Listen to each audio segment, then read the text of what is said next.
Happy Devils Wednesday. This is the State of the Fan Address, episode 301, titled Do Devils Need Bennett? I'm your host, Sam Wu, here with Nick Villano of pucksandpitchforks.com. Streaming live on Facebook Live, YouTube Live, X Live, and Twitch on the Let's Go Devils Network.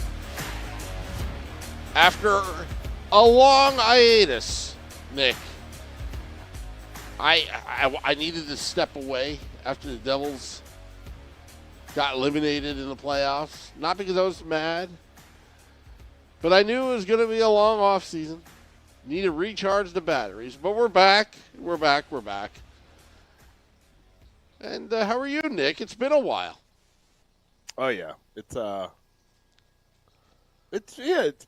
a little bit. The blog hasn't stopped, as people know. We've been writing all the time. Had a couple big pieces come up. One that's doing particularly well, Sam.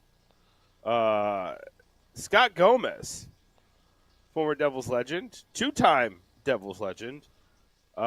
He no longer has a job. Well, that's probably because he's getting a better job. He was the head coach of a team that he actually played for when he was in junior hockey.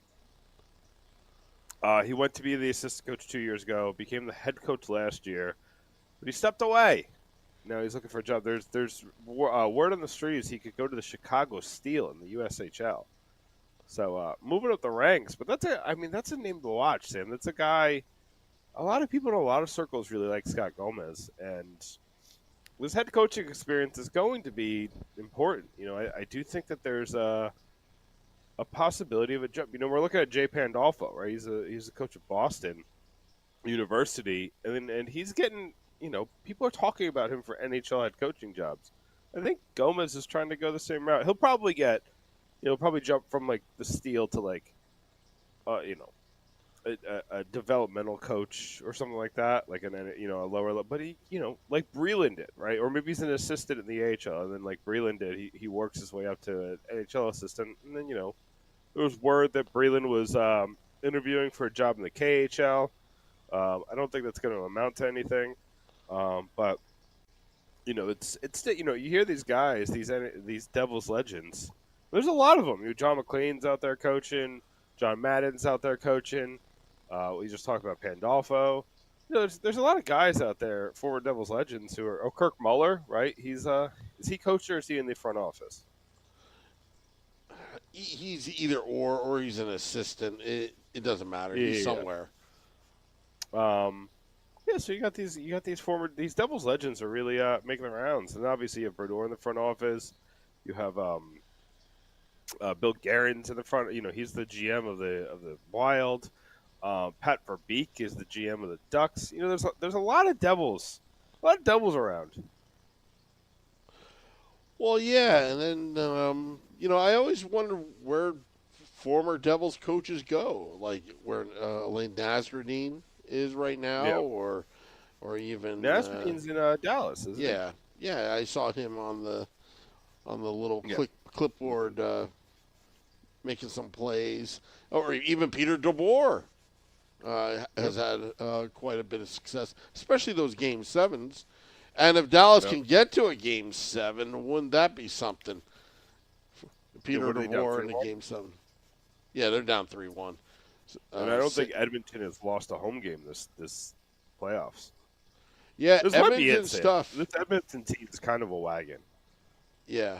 I like Florida, but this Edmonton team's good. Yeah, and last we spoke, I was talking about hitting goaltenders. If you remember, we talked about that, and we talked about feistiness and changing the narrative of a game by being a distraction. Like Matthew Tkachuk does that extremely well. But tonight we're talking about Sam Bennett, and I already got comments in the YouTube live. Steve Engel. Saying it costs too much. Same with Tom. Dubs is like saying that the Devils need 7 Sam Bennetts. I want to know your opinion, Nick. I think Sam Bennett is just another Palat. I do. I think, maybe you replace a couple points with some grit, but, I think that's going to be a contract you regret pretty quickly. I think he's, you're also looking at a guy who's ground himself through, what is it now? It's going to be 3 straight years of 100 games. Yep. You saw Palat, excuse me. The thing with Palat that we don't talk about a lot, but I think it's really significant. He came in and he played for 3 weeks and looked incredible. Those first little run he had with the Devils looked, or maybe it was a little over a month. Maybe it was 5 or 6 weeks, and they tore his groin. He doesn't look the same since. And these guys get these injuries that just remove their talent, and it's from overwork. You talk about with running backs, the NFL. You talk about with a lot. There's the reason why rest is so prominent in the NBA. They don't want these guys playing 82 games and then playing 20 to 25 playoff games. They don't want that. They want their guys to play 70 to 80 to 90 games a year in a championship year. But when Sam Bennett's playing 100 every year, that injury is coming, and that injury could be career changing. And if you're paying a guy, let's say it's $9 million, because he's gonna have a bidding war. If you're paying a guy $9 million, you think people are complaining about Timo Meyer right now? Imagine if Sam Bennett's ceiling is Timo Meyer's season this year. That is a ceiling. And I don't think people are gonna like Sam Bennett if he's here. They just don't. He's what, the fourth or fifth guy on that Panthers offense. He is very valuable to Florida. He's just not that valuable to these outside franchises, and you've seen it a lot, right? We saw it with a guy like Chris Kunitz, super valuable to Pittsburgh. Wasn't really valuable. Where do you go, to Tampa? I think wasn't really valuable to Tampa. Didn't really work. I think he's a guy like that. You gotta really be buyer beware. There's so many other guys I'd rather have than Sam Bennett. When you look at the cost, or the risk reward quotient, I just such a high risk. There's a couple guys I want this offseason, Sam. I think you're gonna hate some of them. I think you're gonna hate some of the people I want. But I think I'll tell you who I want at the right Who price. Marchand. He's still very effective in the playoffs. Sure, I don't think we're gonna be on his radar. Even if we approach him, I just don't think he's gonna want it. Right? He's gonna want to go to Florida. I think it's gonna be at the top of his list. I think Boston is gonna be a return to Boston. I think that's don't discount that. I think Toronto. I think he really likes playing in Toronto. Apparently, I think those are the kinds of places that you're looking at. But again, I hate Marchand for the things he's done to Devils in the past, like Marcus Johansson and Nico Hischier, but And licking people.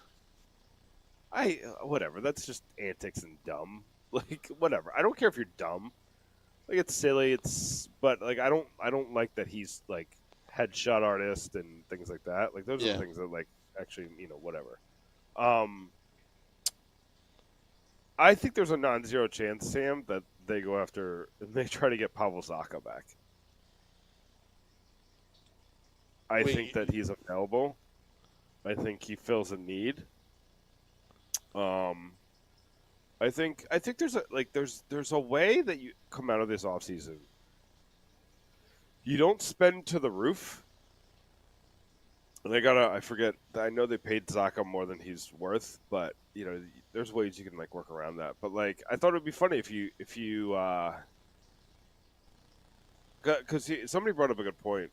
That Cody Glass's number is kind of a problem now. To sign Cody Glass to a qualifying offer, it's $2.6 million, I think, or $2.8 million, which is not what you want. Like, he's kind of a fourth line center, and that's fine as a fourth line center. But I want, I'll take Zaka. I'll take do you know who I really want, Sam? I want them to take a chance on Jonathan Tays. Really? Like, just take the chance. Like, the upside is so high. Listen, it's a high risk, high reward, but like the risk is prominent. He hasn't played for 2 years. He was dealing with long COVID symptoms. Like, his life kind of got derailed. You don't know what his endurance is going to be like. You don't know what his like. We were off for that long from professional sports. Like, it's one thing to train, but it's another thing to like be a hockey player and kind of get those scabs. But if you could get him for like $1 million, and he's your third or fourth line center, and he's Sam, if he's 70%, like if he's, do you remember when Joe Thornton was like late in his career? I'm not talking about like those times with Florida where he was kind of just like, getting 30 points and just kind of there for the vibes. I'm talking about like 37, 38-year-old Thornton. He was still getting like 12 to 15 goals and 40 assists. And I think Tays, based on what we saw that last year in Chicago, and assuming that he's recovered, here's the other thing about Tays that we don't remember. He led the league in faceoff percentage in his last year. Dealing with those COVID symptoms, he led the league. He won like 63% of his faceoffs. And that's a major part of what the Devils are trying to do. So, now I'm not sitting here saying that I'd rather have, in a vacuum, I'd rather have Taves over Bennett. But I don't think adding Bennett and then that's your offseason makes this even a playoff team I'd be worried about saying. Like, I think that with you basically just you're so basically what you would have done is you're adding Gritsik, maybe Haminaho to the forward group, and then Bennett. So your top line is, let's say it's Bratt, Hughes, and Bennett. Your second line is Heischer, Meyer, and Palat. I'm still looking at it, and then I think that at that point you have to buy out Holla to make it work. So like your third line, you're looking at like Cody Glass, Cotter, and Nason. And then your fourth line is, I don't even know who's left. Maybe Holland. Maybe Holland finally gets a shot. Well, Gritsik, Tatar's not coming back. We know that for a fact. Wait, what? Tatar's not coming back. Right. Yeah, that's confirmed. He's playing in Switzerland, which was a surprise to me. I thought he'd go to Slovakia, but he's playing in Switzerland. Did you see my article on it? I kind of tried to pick out the thing that nobody was really talking about. No, I did not. They have him playing center in Switzerland. They think he's going to be their premier center. They're their top guy on that line. So I did read an article on pucksandpitchforks.com. Which one? The one I believe it's was it Neil that wrote about Brian Shaw? Brad Shaw. Yeah. That was a really good deep dive on Brad Shaw. I was very impressed. I didn't know, and maybe he can bring a lot more than what build off of what McGill brought to the coaching staff, but develop the young D.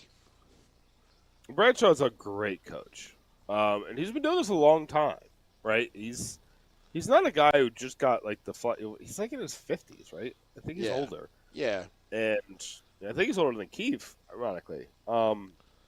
So they still have one spot to fill on that coaching staff, right? Yeah. So, there's a lot of guys that are being thrown around, but yeah, I think he's done a lot of development, and he's taken guys and put them in positions to succeed, which I think is important for this defense because you look at where Hamilton is in his career. You look at where, and then you look at the young guys like Hughes and Nemitz, and then you look at what Kovacevic and Siegenthaler are good at, and then you take it all and you understand that they're going to be playing Sheldon Keefe's system.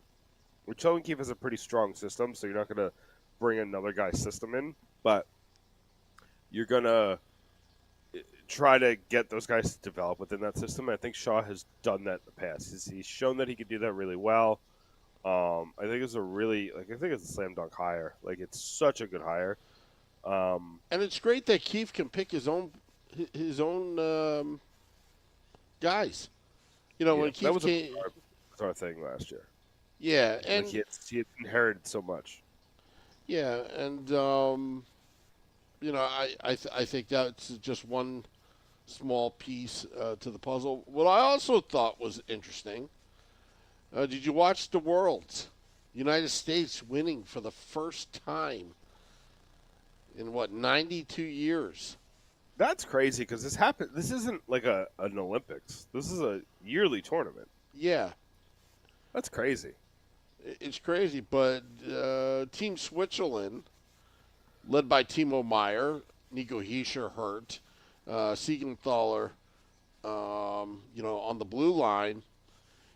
What I saw was they gained valuable experience in that tournament. Timo Meyer played center. What's that? He did a lot. Yeah. So, you know, I was proud of the United States, how they played. You know, wish they did that for the Four Nations. Can't win them all. But this one's a big one. It was very, very nice to see Johnny Gaudreau's jersey because he would have been on that team. Definitely would have been on that team because he was kind of like an annual thing for him as his teams were, you know, getting bounced out in the playoffs. With Gaudreau on the Blue Jackets, they might be the team that sneaks into the playoffs over Montreal.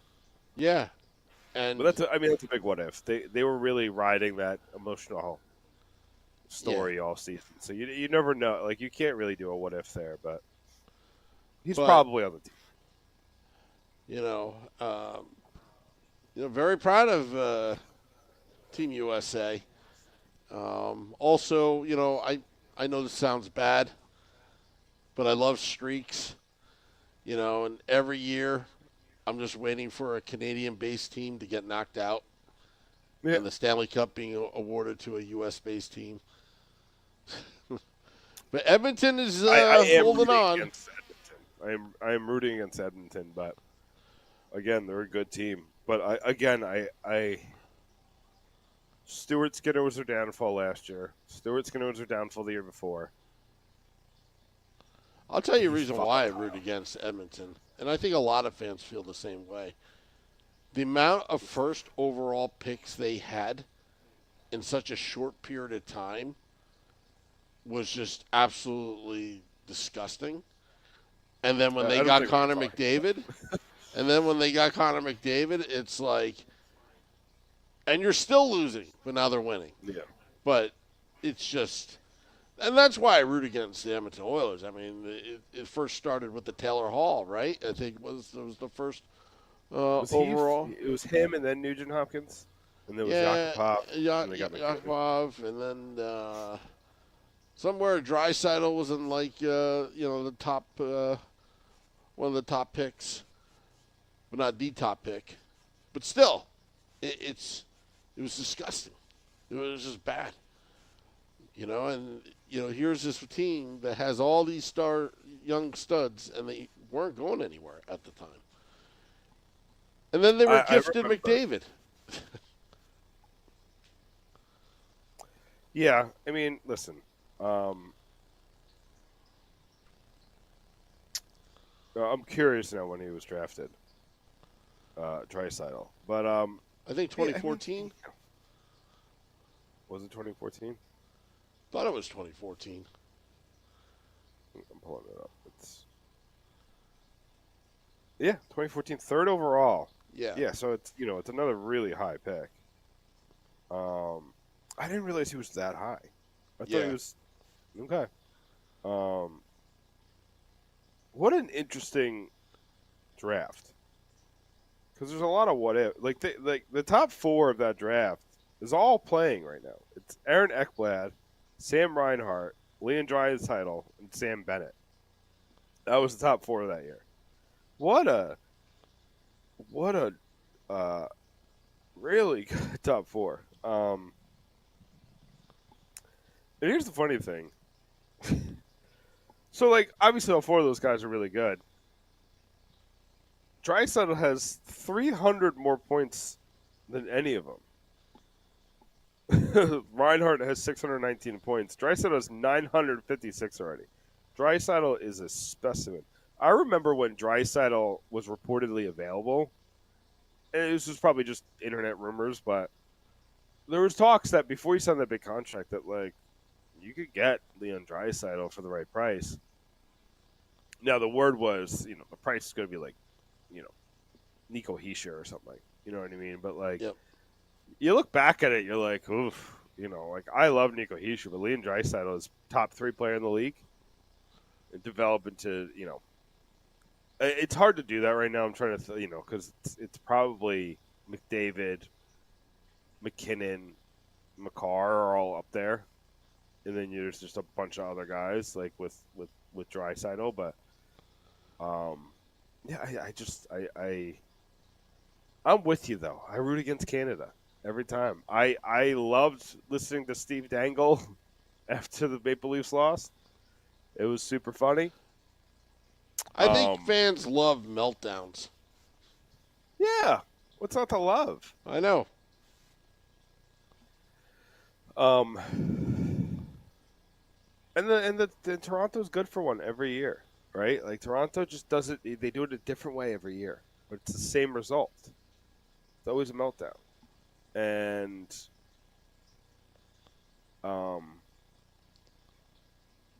and who else? Like, Winnipeg. Like, I wasn't really rooting against Winnipeg per se, but you just kind of knew it was going to happen. Like, I don't think they have the juice.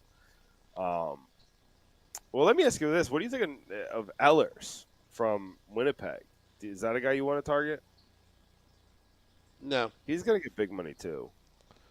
No, you know what? I think what Fitzgerald, if Fitzgerald wants to get serious, and he sounded serious on his, his exit press conference. Yeah. If you really want to get serious, you've got to move some of these contracts off the books. Finally, Ilya Kovalchuk is no longer on the books. Right? Yeah, I'm going to write about that on July 1st. I'm so excited. Officially, he retired. Never have to see that name on the Puckpedia cat-friendly page anymore. He had the same exact deal that Chris Pronger had with the Flyers, and somehow the Devils get in trouble with it. But there were so many deals like that. Like the Ovechkin deal, wasn't that like 15 years? There was so many. There was a bunch of like 15. Do you know who like, started it? Do you know who started that whole circus? Who? Do you remember? Rick DiPietro. He was the one that got that 15-year deal, and he had terrible. He had a contract year, and he made a lot of money. I think he's a better sports talk radio host right now. Yeah. But yeah, I mean, the Islanders have a very interesting history with like oddities. With when Charles Wang owned the team, and he even considered hiring a sumo wrestler to be in goal. Always thought outside the box, which I could appreciate. And then you had the John Spano story where he almost bought the team without actually paying for it. He almost got away with it. He was one mega deal away from pulling it off with MSG. Well, that was did he go to jail for that? Yes. Yeah. Yeah. It's like ESPN has that documentary. It's freaking awesome, right? It's like the same thing as Fire. It's like you just continue to scam until you finally run into like the dead end. But it takes a really long time, right? These scams continue and continue. I was watching. I think it was a Firefest documentary, but this guy, reportedly what he would do is, to keep himself relevant, he would email all these people he got from the Firefest, be like, "I got tickets to the Super Bowl," and he would get people like, it's like, "Oh, I got tickets. Like, give me money for this, and you'll be a part of that." But it would be underpriced, so he would lose money on that deal.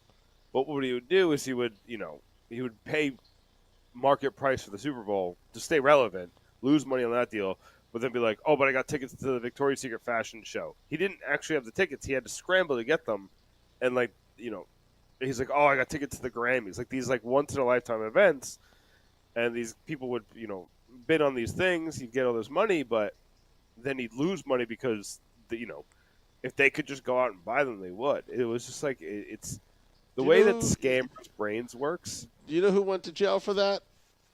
Who? Craig Carton. Oh yeah. Yeah, he went to jail for that. But that fed from his gambling addiction. Trying to scam, make that kind of quick money. Yeah. I mean, I can't support him anymore just because I see what these scammers, like the way they like turn people's lives upside down. And I don't know, the people he scammed personally, so I don't know if that's true, but I can't. I'm just like, I'm not going to, I don't know. There's a lot of people. I'm pretty sure he paid restitution. I think he. But would he? The court didn't tell him to. Well, I mean, it's the same thing with like Michael Vick. One thing about Michael Vick that people didn't realize, he did not negotiate his debts. He actually paid on the dollar for all his debts, and he made a point to do it instead of negotiating. So again, there is redemption there. Although that was pretty sick. I think we're down a rabbit hole we don't want to be. Anyway, let's kind of circle back. We're actually already coming to the end. This one flew by. Marner, if I came to you and I said Marner wants to come to the Devils, I don't think he does, but I'm curious what your opinion. Would you take him at all? Absolutely not. It's not because of Mitch Marner. I don't want his dad. I think his dad's going to cause problems. You ever see that? Those kid videos? Mitch, you're not going to eat lunch if you don't score a goal, Mitch. Get to the puck. That turned me off. Marner's, he has his dad. He was terribly treated by Mike Babcock. Yeah, Mitch Marner's got baggage, man. Poor guy. I actually feel bad for Mitch. It's nothing against Mitch. I just don't want his dad, because I think his dad, that's part of it. He's going to make it all about himself. Not about the team. So, and I think that would ruin that kind of like family chemistry that the Devils have. I just simply don't like his dad. His dad. I think his dad is his agent. So. That's always. I don't like that. I don't like that at all. Yeah. I don't think the Devils are in it. Pierre LeBrun came out with some teams, and Pierre LeBrun, we've talked about this, is very tied into the Devils. And he even mentioned the Devils as a team that are thinking about it. Odds came out. They had 16 different teams that could go after Marner. And I was surprised that the Devils weren't on it just because of Sheldon Keefe, right? You would think that there'd be some kind of tie there because Keefe is in New Jersey and he played for Keefe for so long. And he excelled under Keefe. But, I just think I think they have different priorities. Before we go, because I'm going to write about this before the end of the month, what are your thoughts on no tax states? Do you think this is truly an advantage? No tax states? Yeah, so like Florida and Nevada and Texas don't have state income tax. So you get a little bit more of your money. It amounts to like a few $100,000. Like it's not. No, we're not talking about. I mean, I guess New Jersey. I think. What is New Jersey? New Jersey might be a lot. New Jersey might be 10%. New Jersey. It's not. Don't think about the number because New York will always say they've got the higher number, and California. But New Jersey taxes on gross, not net, which makes it a bigger number in the end. So it's New Jersey is probably I would say is the worst tax state out of all the 50 states because they tax you on gross income, not net after feds. But here's the thing: if you have a good accountant, like I get to write off a lot in Jersey. So like, I do think you're gonna like all your expenses on the road, all your travel, all all the things you buy in the airport. All that you can write off a I lot of mean, stuff. you can make a good point, but at the same time, if you've got a $12 million contract, I don't think you're making $12 million, Nick. Where you have No, a of course not. You're lot of making so because deductions. you also remember there's agent fees, there's the jock tax. So Yep. like if you play in California, you're paying California taxes. Yeah. Um, Plus, Ted makes a great point. I mean, New Jersey's property taxes are the highest in the country. I mean, for the, some of these houses you're paying $50,000 to $80,000 a year in taxes, and just property taxes alone, depending upon where that player lives. You know, it's a lot of money. yeah, I mean, I think these guys. Yeah, I mean, I get what you're saying. Um, I mean, Rantanen made out like a bandit. I mean, he got traded around and then suddenly finds himself in Dallas and he got everything he wanted. right, And the Dallas money. and Vegas are the two that I'm like, okay, I see it because property value is cheap. You can buy a great house in Dallas or a great house in Vegas and pay, you know, not Montana prices, but you'll pay like, Lansing, Michigan prices. You get a really great house in Detroit or not Detroit, in Dallas and in Vegas. But when we're talking about South Florida, like the South Florida property values are store. I can't even say the word. They're ridiculously inflated right now. You're paying to live in Miami, which I don't think they care about at this point. Like that's not like what they care. Even Fort Lauderdale and Boca Raton, and even West Palm Beach, like you're paying like way over like what you're getting for a house. And my other point is you got the 6 Canadian teams. Well, they're getting paid in U.S. dollars, and everything 7. they buy is in Canadian. 7. Say what? 7 Canadian teams. Okay.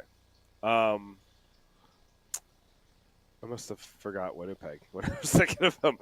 But anyway, because so you're looking at what's the exchange rate, like 70 cents on the dollar? Yeah. Well, I was thinking, not to get really off subject, and I'm not going to get political here. I'm just talking pure economics. Mm-hmm. I'm not going to say 51st state or anything like this, but if the United States and Canada have something like what the European Union has, it would grow hockey tremendously. Where if all these teams were on the same currency level, Yeah. it would be enormous for the sport. I mean, there's a lot of reasons to have a more integrated trade agreement and tying the economies together. Like Canada has a lot of essential goods. Like they have natural resources. That's what they're called. Well, I saw a map of just the wood. Like Yeah. the wood to make houses, the good wood to make houses that make houses last. It's like 90% of it comes from Canada. It's because it's where the trees are. Yeah. You know what I mean? So it's like, and they have plentiful forests. It's not like here where like, we have these wildfires taking out a lot of these timber, these California, even some of the Florida forests. The Florida forests aren't growing good trees. Excuse me. So, you're good for building houses. You know what I mean? Like palm trees aren't great for building houses. And yes, I know that there's other trees in Florida, but essentially that's why there's a lot of palm trees. And Yeah, and like you said, when there's these cross border situations with the athletes, yeah, it would um, simplify things. But as of right now, that's not happening, and there's nothing on the table. So No, I'm if you just bought saying a house, theoretical because back in the late '90s, the currency, the exchange rate was so bad. I mean, that's why Quebec, went to Colorado. Montreal and Toronto, they were not doing well financially. They just tried to build that new arenas and they spent a lot of money. I mean, I'm not saying that they would have gone under, but it was bad. It was really yeah, bad. I mean, going to Canada as a college kid, it was like a 30 to 40% discount back in the yeah, late '90s if it's you're from the close to that though U.S. right now. I think it's at 70%. Yeah. So, again, it's like it would be. I'm just saying that if it were on just like what the EU has, like you could take your passport, go through the border just like that, and Sure. everything is under a euro,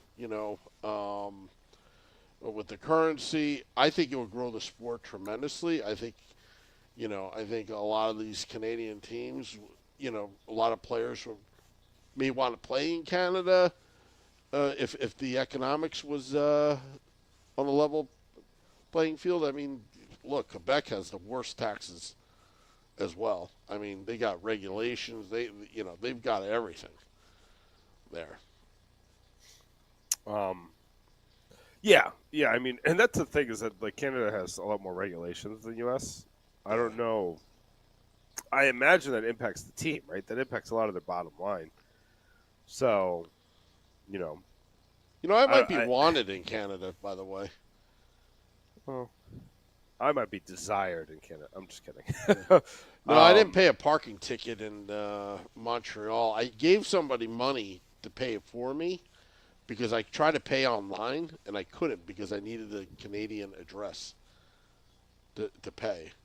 So Sam, if you want to give me money to pay some of your things, I will gladly I take literally some. Western Union somebody to do this, and I don't know if he actually did it or not. I I have to ask, how is Western Union in business if not just for the scams? I Like, do don't you know know. anybody in your your day to day life who uses Western Union? Well, back in the day when I had to use Western Union, Anyway, I'm not trying to get that. I feel like that's telegrams. an rabbit hole. Anyway, Anyway, all right, I'm ready for plugs, Sam. yeah, We're just we're plugs. Yeah, we're going off the rails. pucksandpitchforks.com is buzzing right now. We are buzzing. We got stories on Mitch Marner. We got stories on Sam Bennett. We got stories on the free agents. We got stories on Tomas Tatar. We have stories on Scott Gomez. We have stories on Brad Shaw, like you mentioned, by Neil Villapiano. Jenny Streeter has been writing. We have a story from other Sam, about whether Dougie Hamilton should be trade bait this offseason. Um, I wrote a story about buyouts. I really broke down which players might get bought out and which the one player that absolutely positively will not get bought out. We're but yeah, we're talking a lot of offseason stuff. I have some draft stuff in the works. I talked about why I want the Islanders to take James Higgins. Go for the emotional pick first overall. That's what we want. We want emotion. I also don't think it's very good. So, very helpful for us if they take a player that's not very good. Soon, I'm going to write about 3 lessons the Devils should have learned from the New York Rangers this season. I'm going to write about some of the top free agents I want. I just wrote about 5 trade candidates that I want because I wrote Brady Kachuk is off the table. Who are the 5 superstars that I want to trade for now? Because Brady Kachuk's off the table. So, and yeah, we're gonna follow. Follow where any news that comes out. There's not a ton that's coming out right now, but following a lot of the rumors, there's a lot of people that are talking about a lot of guys. Rasmus Anderson's of Calgary is a guy whose name's been floated out there. I think there's a couple of interesting guys that you can target. Um, I think the Devils are closer to being like where Carolina is than we think. I think two good moves, and they're right there, and it's like glue, and it molds everything together.